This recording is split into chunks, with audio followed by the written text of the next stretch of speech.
Please like, subscribe, and notification bell, and we'll be all set. We are back with another video. A few days ago, I dropped a video about 50 Cent and his son Marquise, and I played an excerpt from an audiobook. You guys really seem to like that video. Got a bunch of great comments. We got 1,000 views in a day, which is a lot for little old Theo Coop. So I thought we'd do another chapter in that book. This chapter is called My Baby Mother Shaniqua Tompkins and Son Marquise Are Entitled and Resentful. When I first got together with Shaniqua, neither of us had much. We were both living in what we perceived to be the bottom.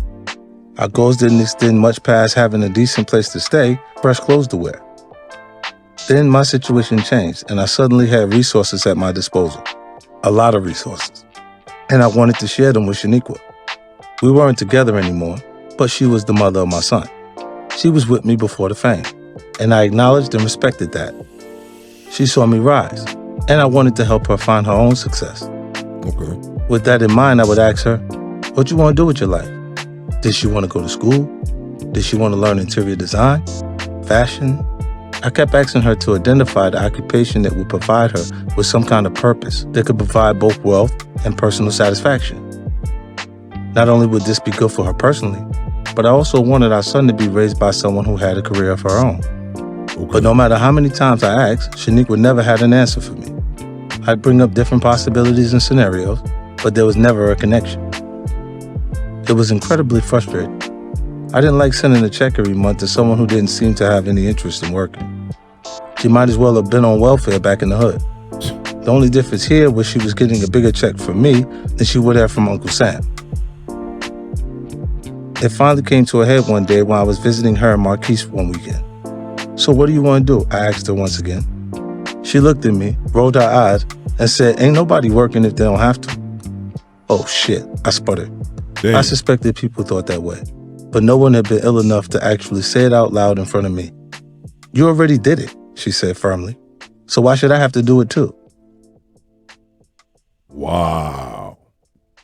Not only does it have to be crazy to have someone say to you, the audacity to actually utter those words out loud to anyone. I'm good. I don't mean to sound dramatic, but it was one of the most shocking conversations of my life. Oh, understand. And I've had a lot of conversations people would consider shocking.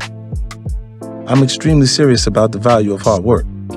I believe it creates not only success, but happiness too. You can never feel satisfied if you're not applying yourself to something you feel passionate about. When Shaniqua said, ain't nobody work if they don't have to, it was like she was dismissing everything I believed in. At that moment, I knew things would never be right between us. We just saw the world different ways. I was disgusted that she didn't want to work, and she was disgusted that I thought she should. I understand that she had the responsibility of raising our son largely on her own. I tried to apply less pressure on her when he was younger because of that. But once he was in his teens and didn't need someone holding his hand every second, I hoped Shaniqua would finally start to show some ambition.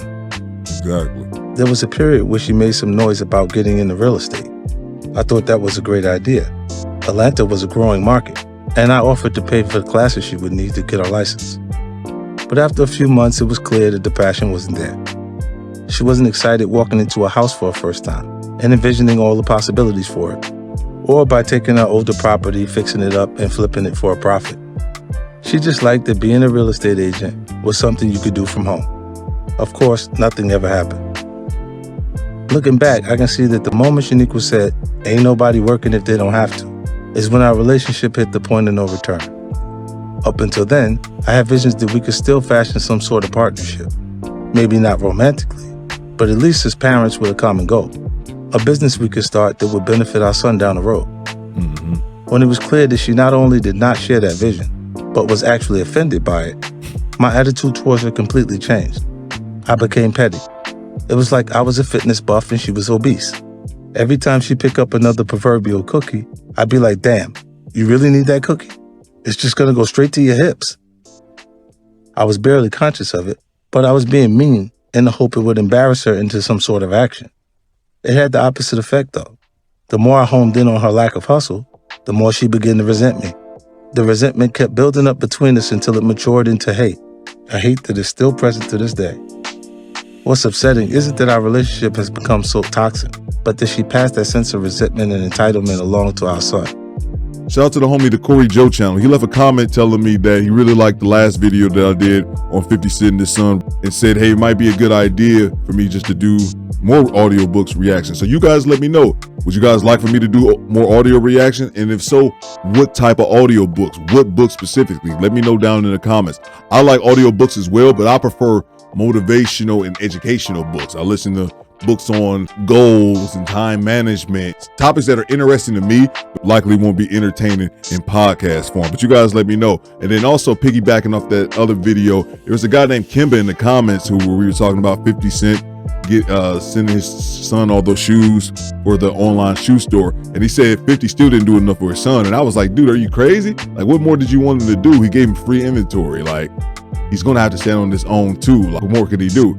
But he responded back as something I didn't know, is that 50 might not have alluded to his son's age during that excerpt, because he didn't. He might have been like a teenager or something like that. So I looked online trying to find any information about 50 Cent in the story about him buying out the shoe store for his son, and I only found 2 articles. One from Box Stand, which is a bullshit forum, and then this other article from Soul Collector.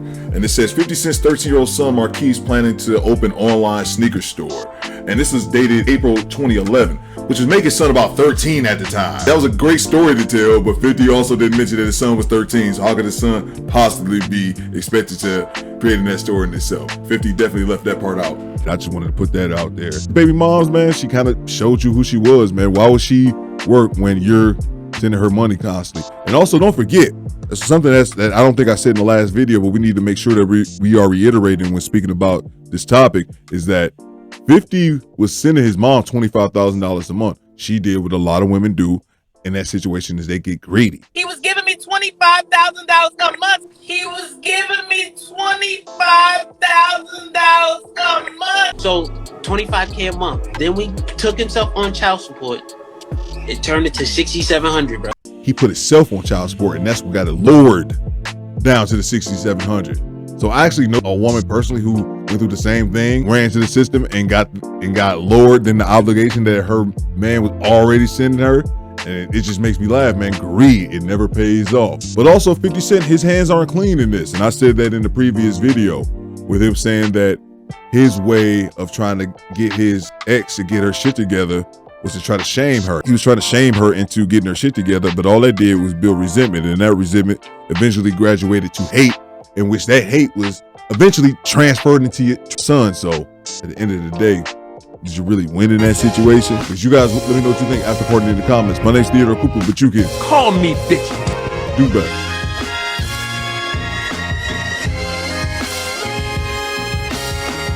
Excuse me, bitches?